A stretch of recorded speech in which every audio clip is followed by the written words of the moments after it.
we should go down and hit that 100% measured move, which is the $45 per barrel. I've been talking about this for months, that this would be the next downside target. Now, if this does start to happen for Canadian investors in the currency swing, when the price of crude goes down, generally we see the Canadian dollar fall in value, which is, as a Canadian trader, that's what we want. We want the oil to fall. We want the Canadian dollar to tank, and ideally the US dollar to go up.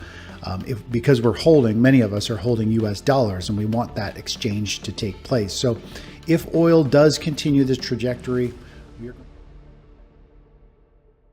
but let's start off with equities first.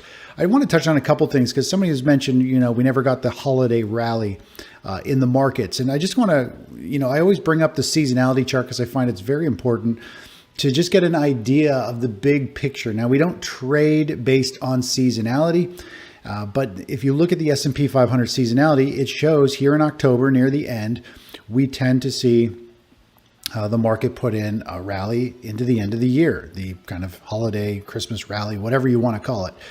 If we take a look at the charts, if you look here, we have got more or less November put in a low. We can zoom back to October. October also put in a low, and the market has been moving higher from the low that we've seen in October, also from November, and we've seen the market move up, 6-7% from the lows.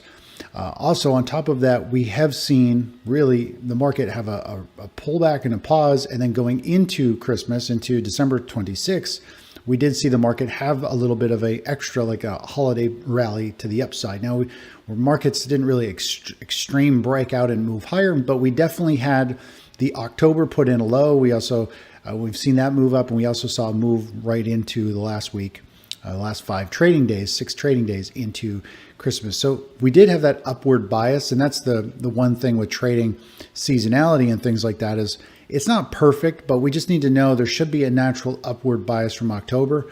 And if we look just at the charts, it's pretty clear we did have that upward bias from the October lows, even through mid-October. The market has been moving up. It still is up since then. What a lot of people start to understand is the market always has a way to make it very difficult to try to pull money out of the market. It doesn't feel like a holiday rally the way it has shaken things up, but overall the upward bias, the seasonality of higher pricing has taken place. And if the market doesn't shake you out, it will wait you out. It will try to have all kinds of things happen that just make it very difficult to play. Now, overall, the equities market is still in an uptrend. It's showing increased volatility, but it is in an uptrend. It's holding up above critical support levels. It has tagged support. You can see here today alone, if we look at the S&P 500, it has sold down a little bit this morning, and now it's starting to get bought back up. You can see it on the 10-minute chart in the lower right-hand side.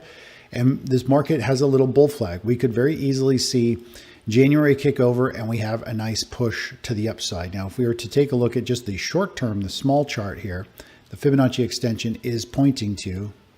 Markets are engineered to be emotionally exhausting. When prices rise smoothly, investors doubt the move. When volatility increases, confidence erodes. This is intentional. Instead of ejecting participants through sharp declines, markets often wait them out with choppy price action. Despite discomfort, equities remain above critical support zones and continue to form bullish structures.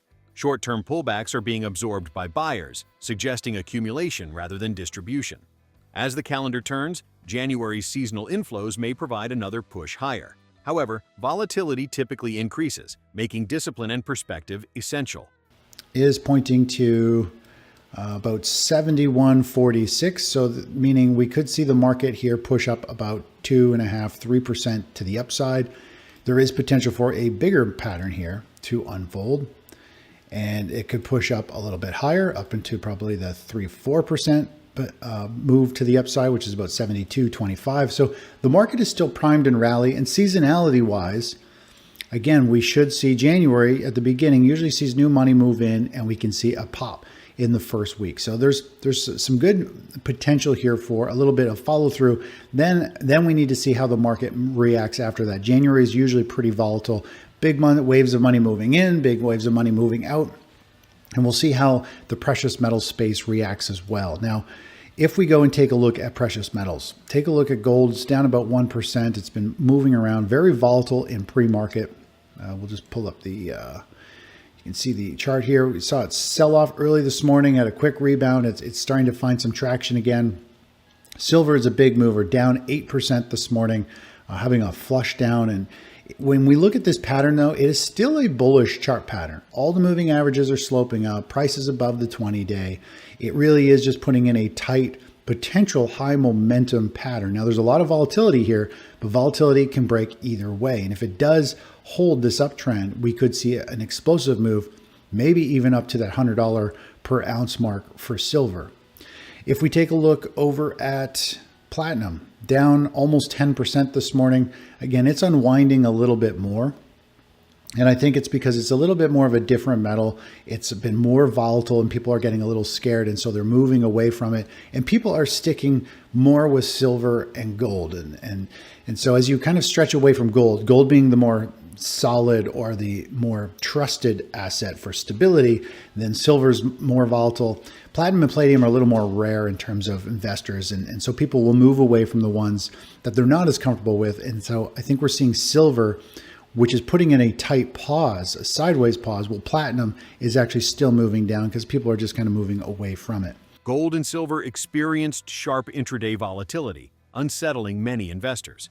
Gold pulled back modestly before stabilizing, while silver saw a much deeper flush. Yet technical structure matters more than headlines. Silver remains above rising moving averages and continues to trace a high momentum consolidation pattern. Volatility cuts both ways. Violent sell-offs often precede explosive advances. Platinum and palladium, less widely held by investors, suffered steeper declines as capital rotated toward more familiar metals. This divergence highlights investor psychology rather than structural weakness across the precious metals complex. If we look at palladium, down 5% this morning, it is flushed down. Again, all the metals flushed down this morning and now they're all starting to rebound. But a lot more volatility, obviously, in this one as well. Now, if we take a look over at energy space real quick, we got crude oil up 1%, trying to figure out if it's going to have a pop and maybe push a little bit higher. Overall, it is still long-term, still in a downtrend and struggling, but it might have a little bit of a cycle high, a pop, and maybe push up a bit.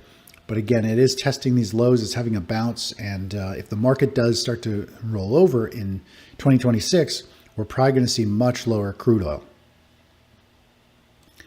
Now, when we look at the big picture of oil and zoom out and do a little bit of a Fibonacci retracement or extension to the downside, more or less we had an initial big move, and then it looks like a significant trend happened here where we put in a little bit of a standout double bottom. Then we had a reaction high here, which was a very high volume level as well.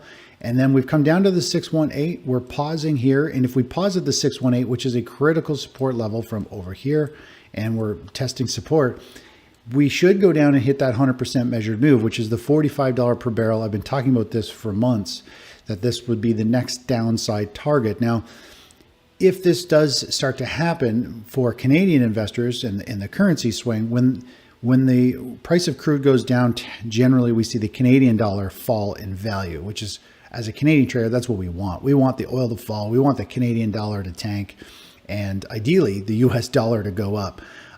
Because many of us are holding US dollars, and we want that exchange to take place. So if oil does continue this trajectory, we are going to see holding US dollars as a Canadian investor is going to benefit very well.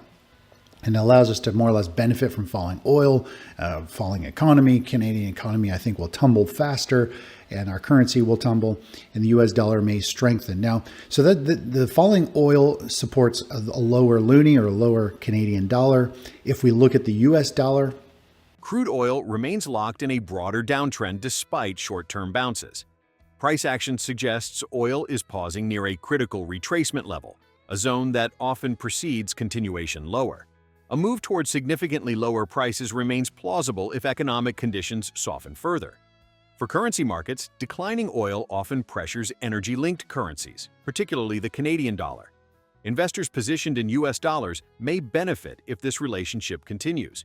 Energy markets frequently act as early indicators of economic strain, and current signals suggest caution rather than optimism.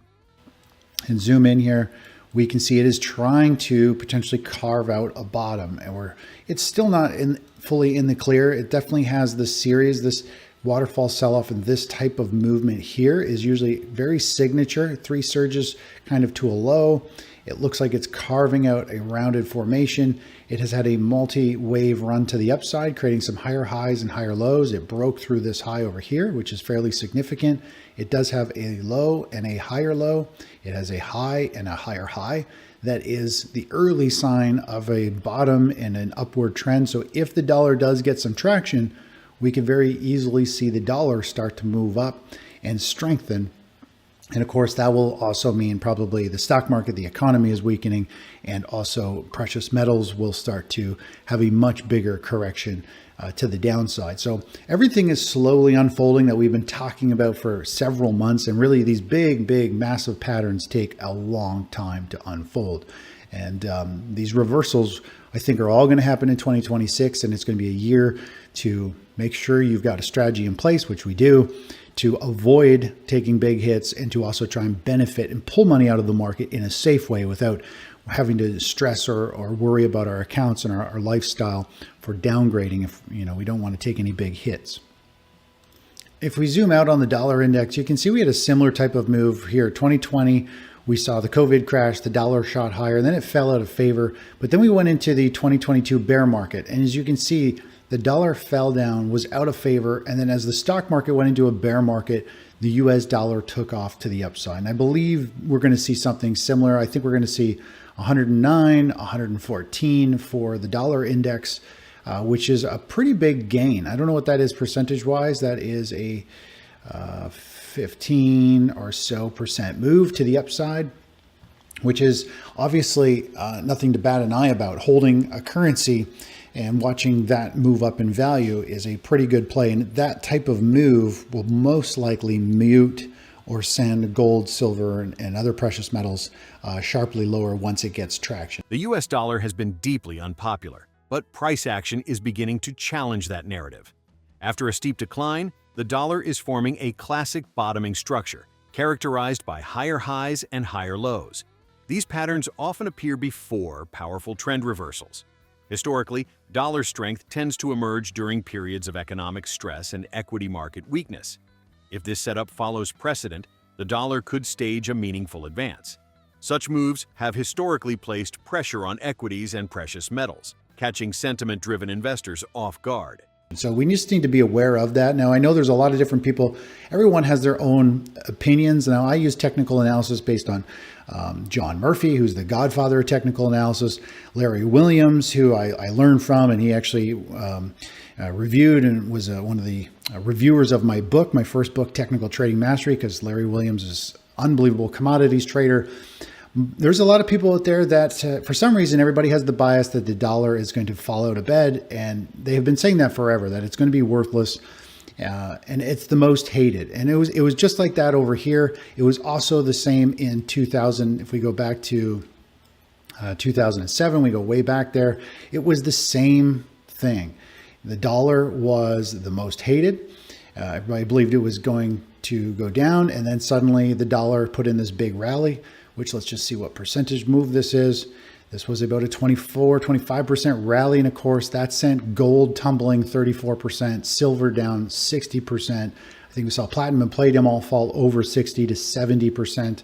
It's usually when everybody's got a very strong bias that something is going in one direction is when it starts to turn around. And nobody thinks the dollar is going up, even though the charts are already showing signs when we look at the dollar that it has a series of higher highs and higher lows.